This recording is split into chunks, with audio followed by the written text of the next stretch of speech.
American soldiers laughed at what they saw in the Vietnamese jungle. Hidden beneath the dense foliage, the Viet Cong had built a world the Americans couldn't imagine.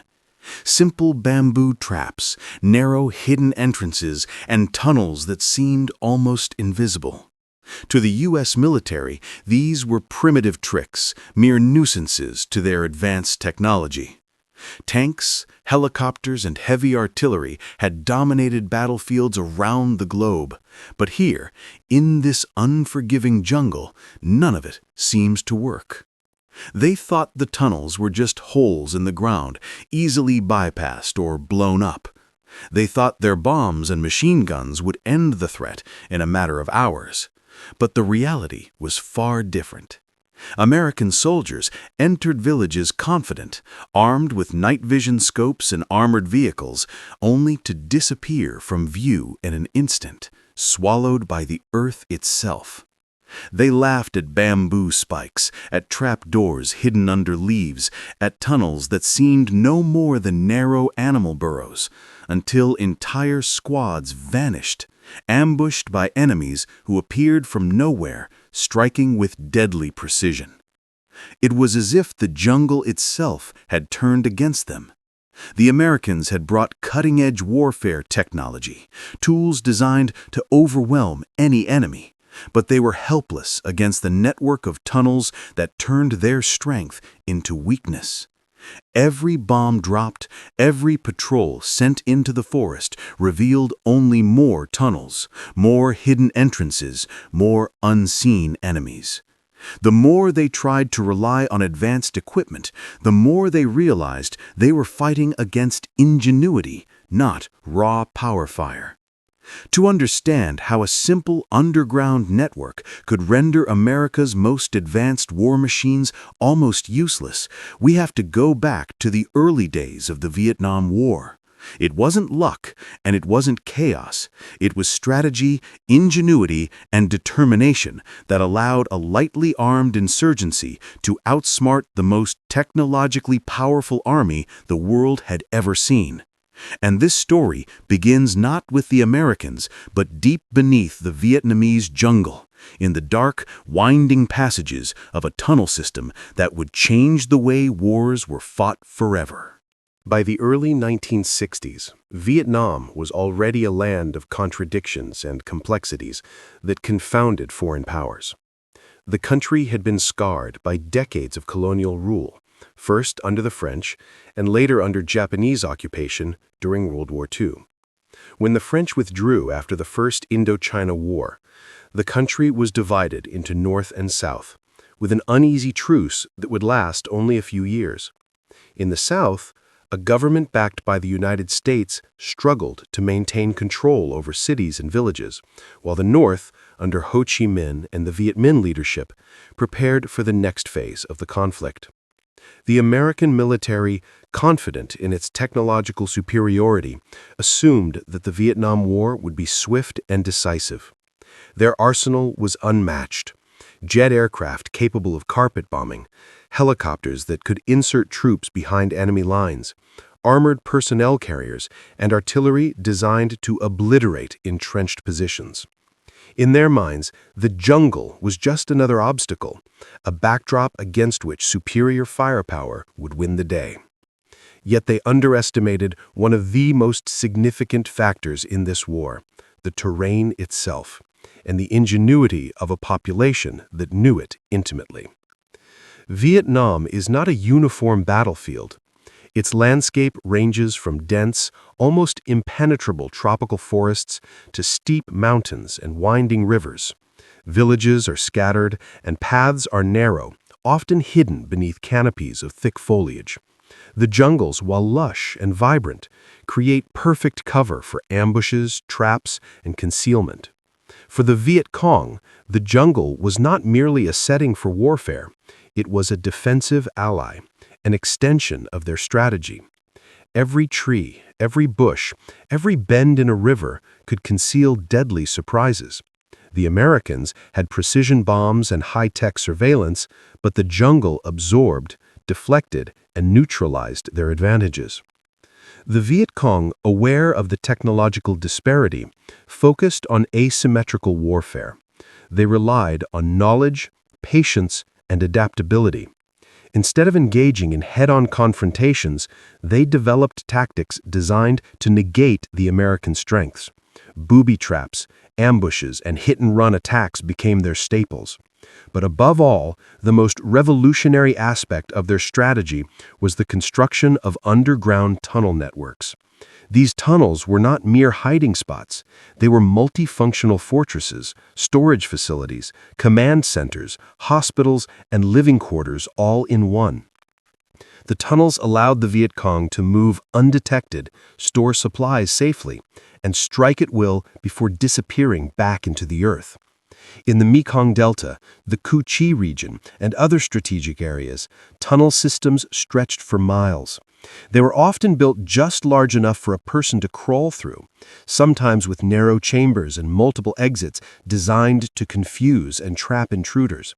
Trapdoors, false tunnels, and hidden entrances made them nearly impossible to locate without intimate knowledge. The Americans, accustomed to using maps, reconnaissance planes, and technology to dominate battlefields, found themselves in an unfamiliar environment. The jungle did not just hide the enemy, it reshaped the war, turning the tools of modern warfare into near ineffectual instruments. By 1965, American combat units had begun full-scale deployment. Infantry, armored units, and air support were all brought into the fight. They assumed that with enough firepower, they could destroy Viet Cong strongholds. Yet, time and again, soldiers found villages empty, booby traps in place, and tunnels hidden beneath houses, rice paddies, or under dense foliage. Helicopters dropped troops into seemingly clear areas, only to have them ambushed by enemies who emerged from holes in the ground. Artillery shells, precision bombing, and chemical defoliants could destroy the jungle canopy, but the tunnels remained resilient and elusive. The psychological effect on American troops was immediate and profound. Soldiers trained in conventional warfare were entering an environment where their skills and equipment often failed. Fear and uncertainty replaced confidence. Each step in the jungle could be a trap. Each patrolled village could conceal an ambush or a hidden chamber of fighters. The Viet Cong, meanwhile, moved freely underground, supplied by networks that seemed to appear out of nowhere, striking at will before disappearing back into the earth. The juxtaposition of American technology and Vietnamese ingenuity created a paradox. The more advanced the weaponry, the more useless it became against an enemy that mastered invisibility, patience, and cunning. It is essential to understand the context of these tunnels. They were not spontaneous creations.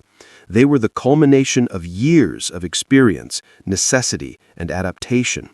Villagers and fighters collaborated, using local materials, bamboo, mud, wood, and even recycled metal, to craft tunnels that could survive bombardment, flooding, and infiltration.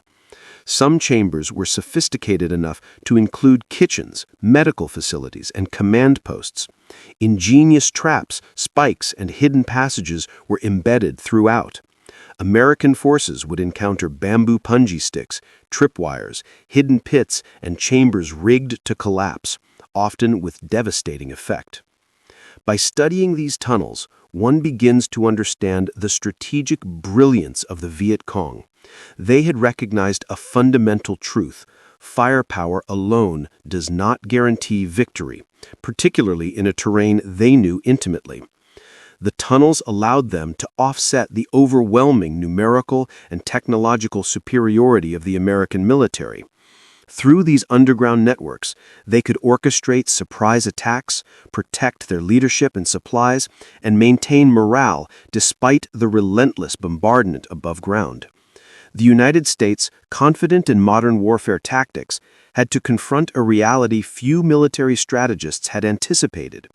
The Vietnamese had turned simplicity into genius.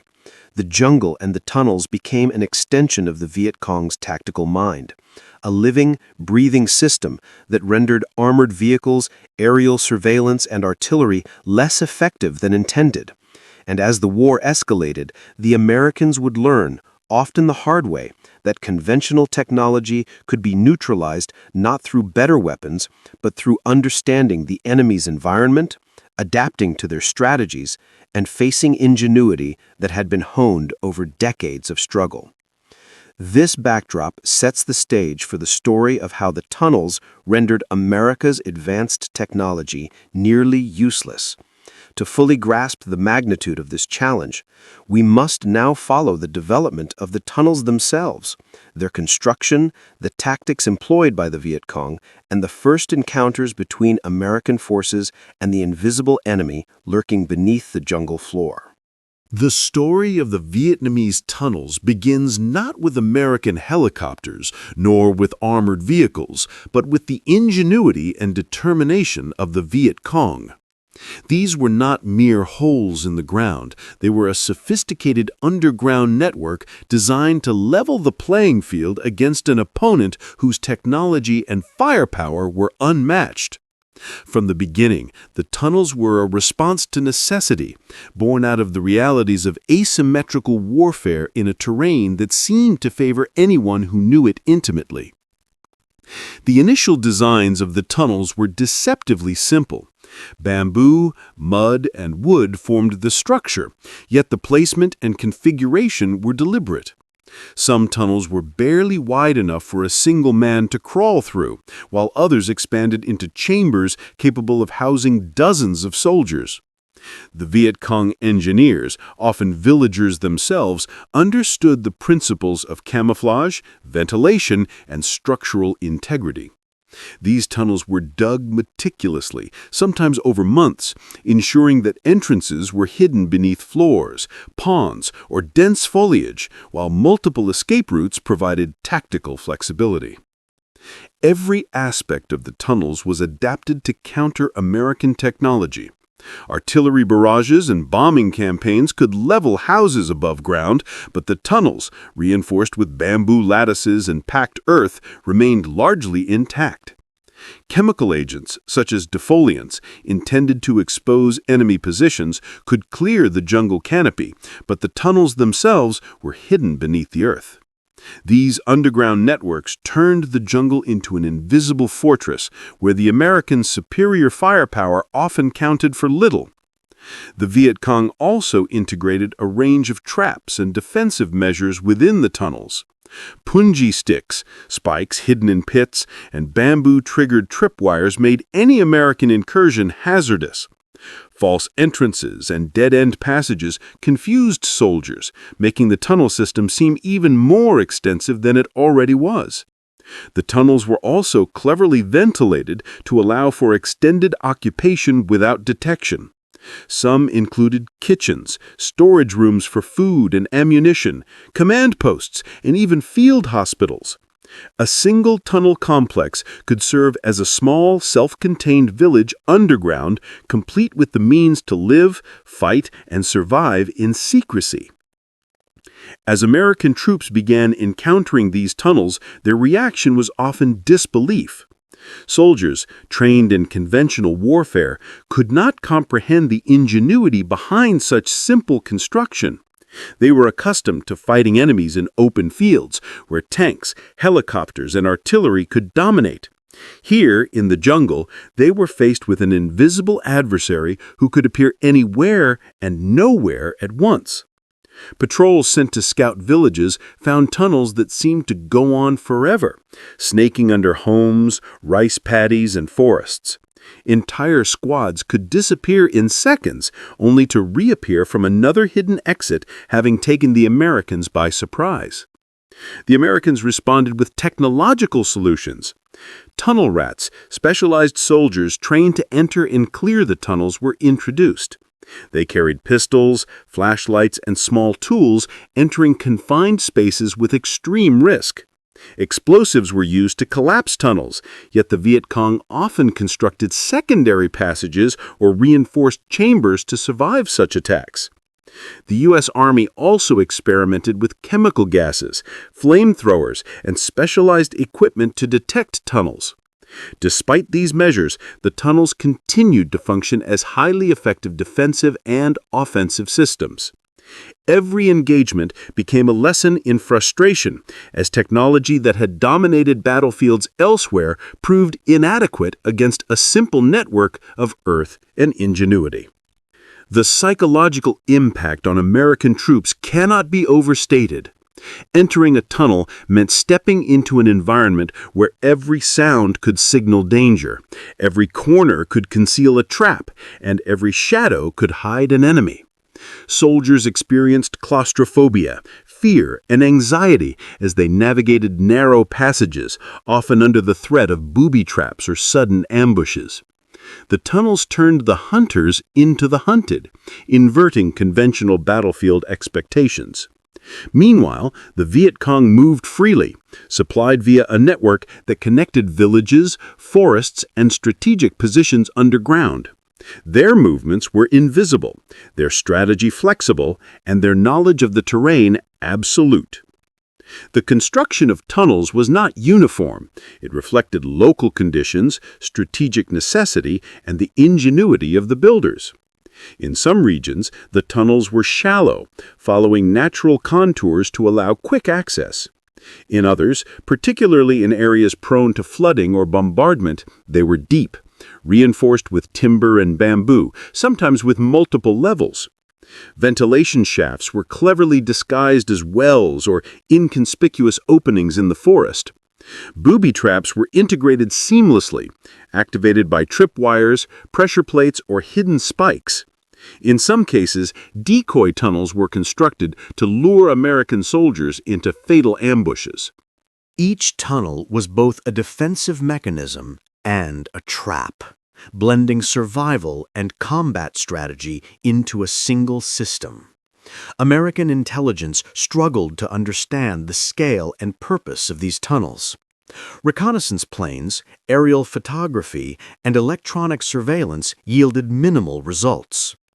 The tunnels were designed to be invisible from above, with entrances carefully concealed by vegetation, water, or the natural terrain. Even when discovered, the tunnels often had complex layouts with multiple exits, false passages, and hidden chambers. Soldiers attempting to navigate them without maps or prior knowledge risked death or injury at every turn. The Viet Cong had essentially created an underground labyrinth, one that leveraged local knowledge and simplicity to confound a technologically superior enemy.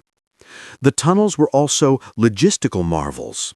Supplies, weapons, and reinforcements could be moved unseen, allowing the Viet Cong to sustain operations despite heavy American bombardment. These networks connected command posts, training centers, and villages, enabling coordination across regions without the need for surface movement. The Americans, despite superior communications and radar, found themselves blind to these underground arteries. Every attempt to destroy or neutralize them met with limited success, reinforcing the idea that the enemy was everywhere and nowhere simultaneously. Encounters between American forces and tunnel networks were often tragic and deadly. Small patrols sent into the jungle would be ambushed by combatants emerging from hidden exits. Explosives deployed in an attempt to collapse tunnels sometimes failed, or worse, detonated prematurely, harming American soldiers. Even the elite tunnel rats, who risked their lives in these confined spaces, faced near constant danger. The effectiveness of conventional military doctrine was called into question as soldiers realized that victory depended not on technology, but on understanding and adapting to a system designed to exploit the Americans' weaknesses. The tunnels were not merely hiding places. They were living systems designed to support human life, facilitate combat, and frustrate an enemy reliant on machines and firepower.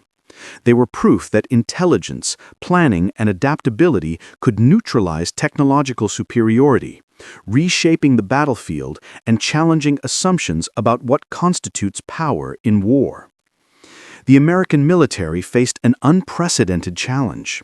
Tanks, artillery, helicopters, and surveillance equipment were rendered less effective in a theater where tunnels allowed the enemy to appear out of nowhere.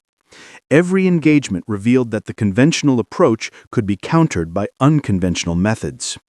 Soldiers learned to fear the unseen, to respect the ingenuity of the enemy, and to adapt tactics that had worked elsewhere but failed spectacularly here. The tunnels were a constant reminder that the battlefield was not only what could be seen, but what could be hidden beneath the earth itself. As we move forward into the next chapter, the climax, we will witness the first major encounters between American forces and the tunnel networks. The ambushes, the firefights, and the moments when technology failed spectacularly, leaving soldiers to confront an enemy that seemed to defy logic and expectations. These tunnels would not just neutralize American advantages, they would transform the very nature of combat in Vietnam, forcing a reevaluation of strategy, tactics, and the limits of technology in warfare. The first encounters between American troops and the Viet Cong tunnel systems were nothing short of bewildering. Soldiers who had trained extensively for conventional warfare found themselves in a nightmare scenario where their most reliable weapons seemed powerless. Helicopters that could insert troops behind enemy lines became targets for ambushes. Armored personnel carriers were confined to narrow paths and often trapped. And even reconnaissance planes could not detect the labyrinthine tunnels hidden beneath dense foliage. Every patrol, every advance revealed a new layer of the tunnel's complexity, and every revelation came with blood and loss. One of the earliest and most notorious encounters occurred in the Cu Chi region, near Saigon. American infantry units, confident after weeks of aerial bombardment and artillery shelling, moved into what appeared to be a clear area. The jungle seemed quiet, deceptively peaceful, and the soldiers assumed the Viet Cong had been driven out. They did not know that beneath the very earth they trod lay an extensive network of tunnels, some stretching for miles, with hidden entrances camouflaged beneath huts, rice paddies, and foliage. As the soldiers advanced, explosions triggered by pressure plates ripped through the undergrowth, and punji traps impaled unsuspecting troops. The American units were ambushed from multiple exits, appearing suddenly from the very ground itself, striking with deadly precision and disappearing before reinforcements could arrive. These ambushes were meticulously planned. Viet Cong fighters would lure American soldiers into seemingly open areas, using decoy routes and false entrances. Once the patrols entered the kill zones, soldiers would find themselves under fire from multiple directions, often with no clear line of sight to return fire. The tunnels provided the attackers with both concealment and tactical mobility, allowing them to strike and vanish almost simultaneously. For the Americans, it was a disorienting and terrifying experience. Enemies emerged from the earth itself, attacking silently, then disappearing into shadowy corridors before soldiers could respond effectively. The jungle had become a trap, the earth a weapon, and the soldiers' superior firepower almost meaningless. The Americans attempted to counter these tactics with specialized tunnel rats, small, agile soldiers trained to navigate the confined spaces of the tunnels. Armed only with pistols, flashlights, and bayonets, these soldiers entered the tunnels with extreme risk. Every inch of the underground labyrinth could hide a trap, a booby trap, or a sudden ambush. Tunnel rats often faced suffocating heat, darkness, and the constant threat of enemy combatants emerging from hidden chambers. Despite their bravery, casualties were high, and the psychological strain intense. Every tunnel exploration became a deadly game of cat and mouse, where one wrong move could be fatal.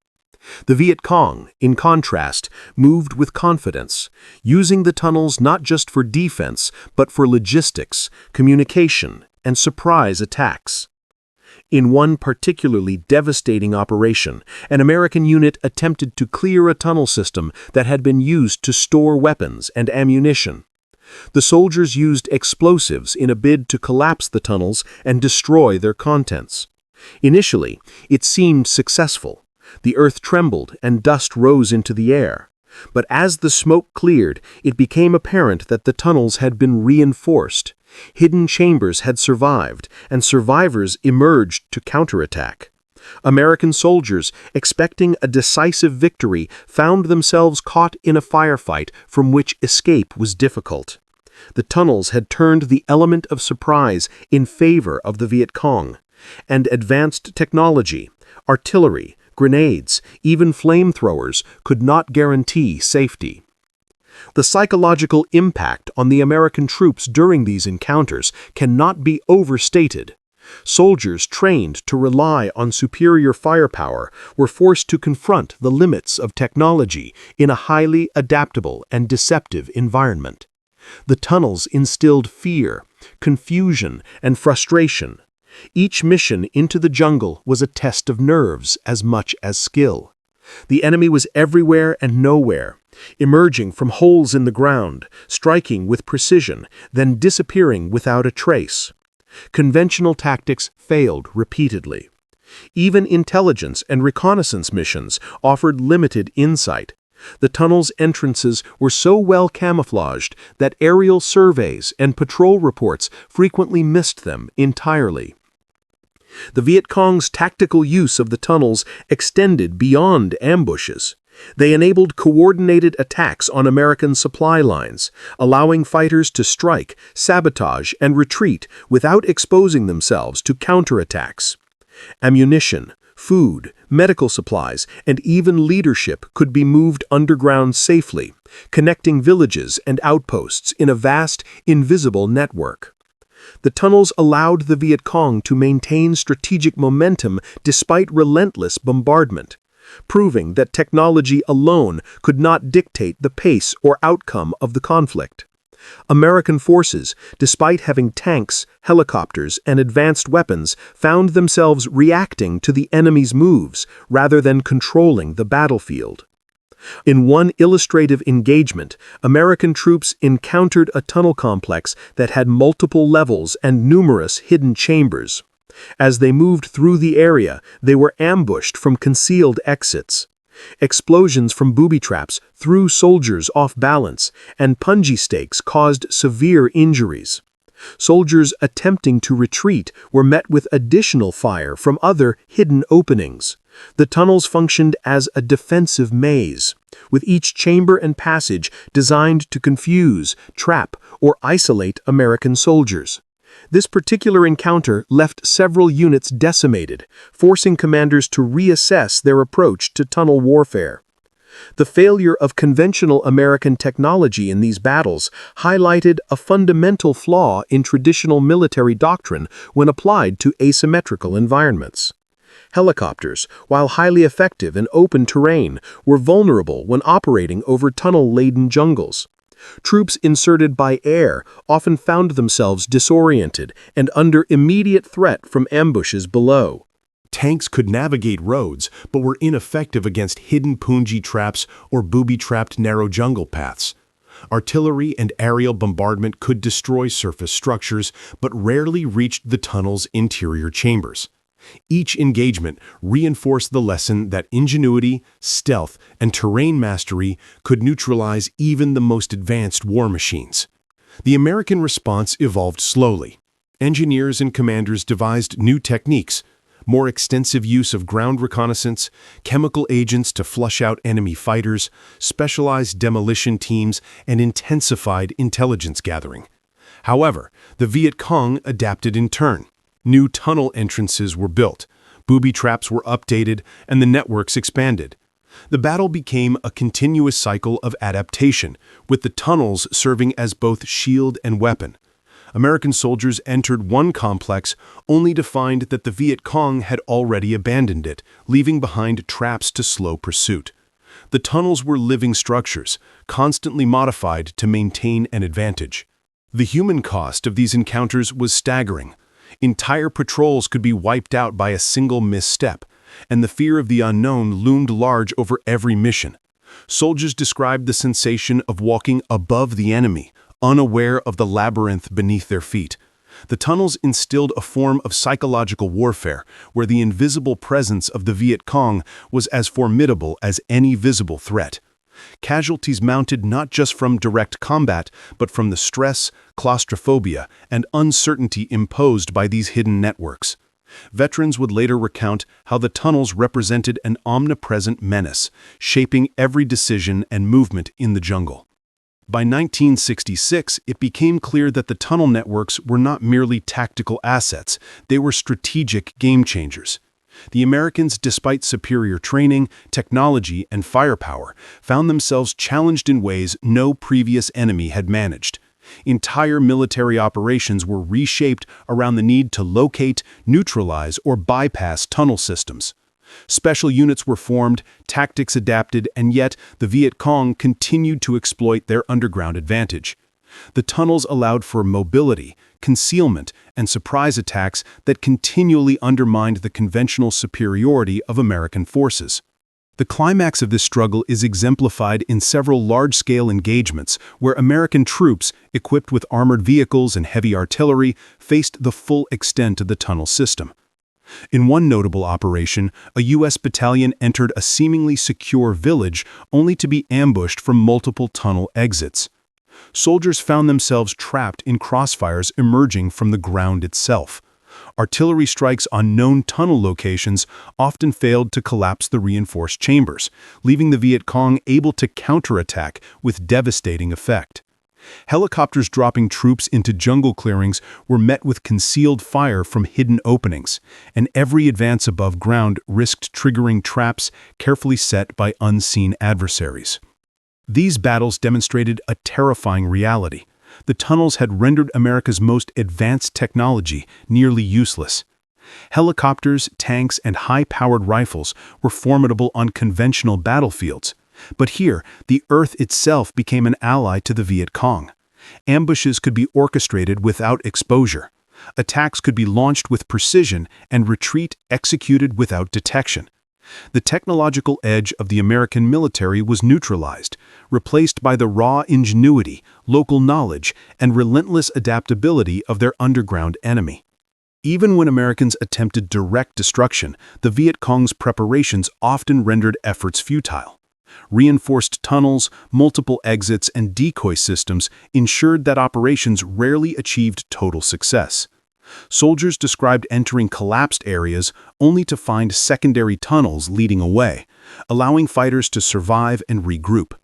The tunnels were more than structures. They were instruments of psychological warfare, constantly reminding the American troops of their vulnerability and the limits of their technology.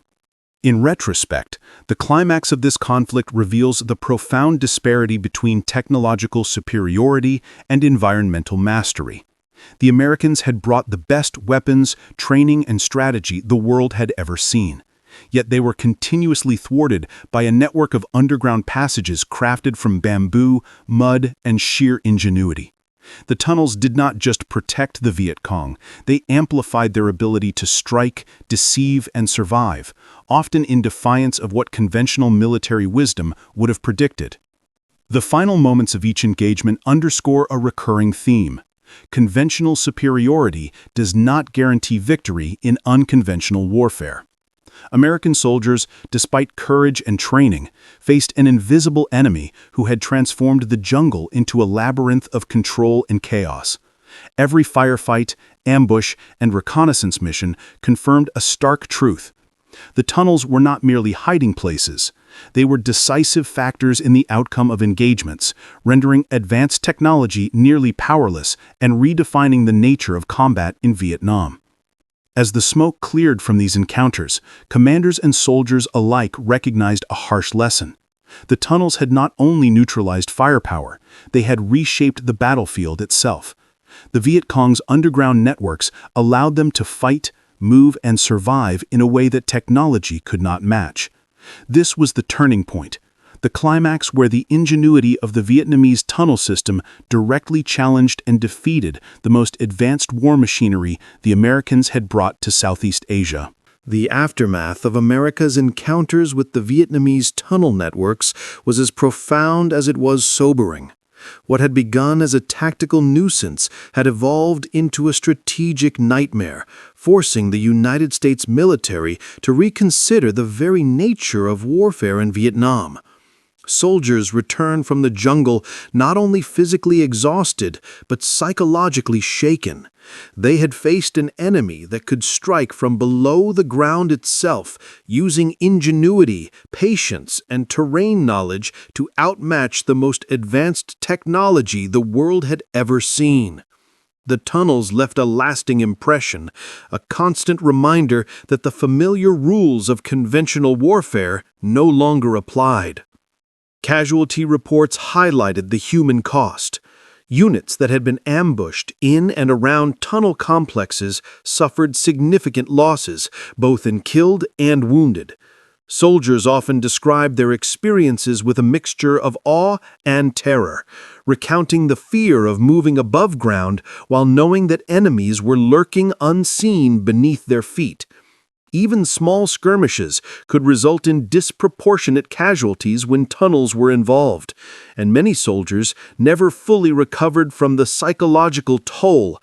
PTSD, anxiety, and lingering fear became common among veterans, as the experience of fighting an invisible enemy left deep and lasting scars.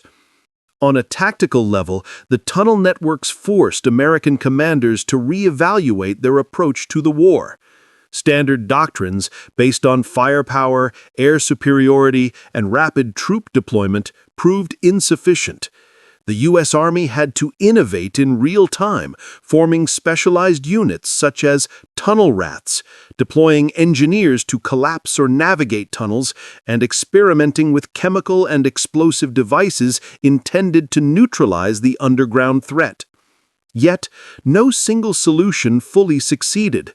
The tunnels were resilient, adaptive, and often preemptively modified to counter new American tactics. Each attempt to overcome them met with limited results, reinforcing the Viet Cong's advantage. The political and public impact in the United States was significant. News reports and accounts from returning soldiers revealed the limitations of technology in an unfamiliar environment, challenging the narrative of American invincibility. Questions arose in Congress and among military strategists about the effectiveness of the war, the human cost of engaging an unseen enemy, and the ethical considerations of using extreme measures, including chemical agents, to flush out tunnel occupants. The American public, increasingly aware of the conflict's challenges, began to grapple with the reality that success in Vietnam would require more than advanced weaponry. It would demand understanding, adaptation, and a recognition of the limitations of conventional power. The tunnels also had lasting strategic implications. By neutralizing the Americans' technological edge, the Viet Cong preserved their operational mobility and extended their influence across contested regions. The network allowed for secure movement of troops, weapons, and supplies, connecting villages and command posts without exposure to surface observation or bombardment. This underground connectivity made it possible for the Viet Cong to stage coordinated attacks, plan retreats, and maintain morale despite the constant threat of air and artillery strikes. Essentially, the tunnels acted as both shield and spine of the insurgency, allowing a numerically and technologically inferior force to sustain operations against a far more powerful opponent. Lessons learned from these encounters extended beyond the Vietnam War. Military strategists recognized the importance of terrain, local knowledge, and adaptability in asymmetrical conflicts. Superior technology, while invaluable in many contexts, could be rendered ineffective when facing an enemy that employed ingenuity, stealth, and environmental mastery. The tunnels exemplified the principle that strategy and tactical awareness often outweigh raw firepower, and that underestimating an opponent's ability to adapt can lead to catastrophic consequences. On a human level, the tunnels became a symbol of resilience, resourcefulness, and determination. Fighters and villagers alike demonstrated extraordinary courage and creativity in constructing and using these networks, often under extreme risk. The tunnels were more than military assets. They were embodiments of survival, defiance, and strategic foresight. For the Americans, they became both a tactical headache and a psychological enigma, forcing soldiers and commanders to confront an entirely new type of warfare, one that challenged their assumptions and exposed vulnerabilities in ways previously unimagined. Despite the enormous challenges posed by the tunnels, the American military continued to adapt and innovate. Lessons learned in Vietnam informed future counterinsurgency operations, the development of specialized units, and the incorporation of intelligence-driven tactics in unconventional warfare. Yet, even with these adaptations, the fundamental truth remained: the tunnels had turned a technologically superior force into one that often struggled, reacted, and learned through costly trial and error. Their legacy endured long after the battlefields were quieted, serving as a stark reminder of the limits of firepower in the face of ingenuity. In sum, the aftermath of the tunnel encounters reshaped military thinking, highlighted the human cost of unconventional warfare, and underscored a simple yet profound lesson: technology alone cannot overcome terrain, strategy, and human ingenuity. For the Viet Cong, the tunnels were more than survival mechanisms. They were instruments of tactical genius that allowed them to defy a seemingly invincible foe. For the Americans, they were a humbling reminder that wars are not won solely by machines, but by understanding the environment, the enemy, and the rules that govern asymmetric conflict. The story of these tunnels also left a cultural and historical imprint. Veterans of both sides recounted the experiences, passing down knowledge, tales of courage, and cautionary lessons. The tunnels became part of the collective memory of the Vietnam War, influencing military studies, documentaries, and historical analyses. They exemplified the principle that warfare is as much about intelligence, adaptability, and terrain mastery as it is about technological superiority. And in this context, the tunnels stand as a testament to the ingenuity of those who created them and the challenges faced by those who confronted them. Ultimately, the aftermath demonstrates that the Vietnamese tunnels were not merely an obstacle, they were transformative. They forced a reevaluation of tactics, technology, and assumptions about warfare. They inflicted a psychological toll on American forces, tested the limits of conventional military doctrine, and highlighted the enduring power of ingenuity in conflict. The tunnels turned a technologically superior opponent into a reactive force, reshaping the battlefield and leaving a legacy that would resonate for decades. The Americans, despite all their advanced tools, were confronted with a sobering truth. In the jungles of Vietnam, clever strategy, resourcefulness, and knowledge of the land could neutralize even the most formidable machines. The tunnels were living proof that human ingenuity can outmatch technology when applied with vision, determination, and precision. In the end, the Vietnamese tunnel networks outlasted the bombs, the artillery, and the technological might of the American military. What seemed like simple holes in the ground had become an underground empire, a web of ingenuity and resilience that defied some of the most advanced war machines the world had ever seen. Soldiers who once relied on tanks, helicopters, and precision weapons learned a harsh lesson. Technology alone cannot secure victory when faced with an enemy who masters strategy, terrain, and adaptation. The tunnels were more than just military tools. They were symbols of determination, resourcefulness, and survival. Entire communities collaborated to create and maintain these underground networks, ensuring that supply lines, command centers, and even hospitals remained hidden from view. For the Viet Cong, the tunnels allowed them to fight continuously, to strike decisively, and to retreat safely, turning the jungle and earth into extensions of their own strategic minds.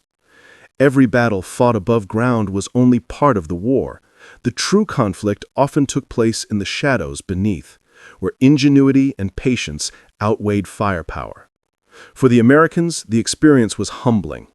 Soldiers returned from the tunnels with tales of fear, confusion, and respect for an unseen enemy who could appear and disappear at will.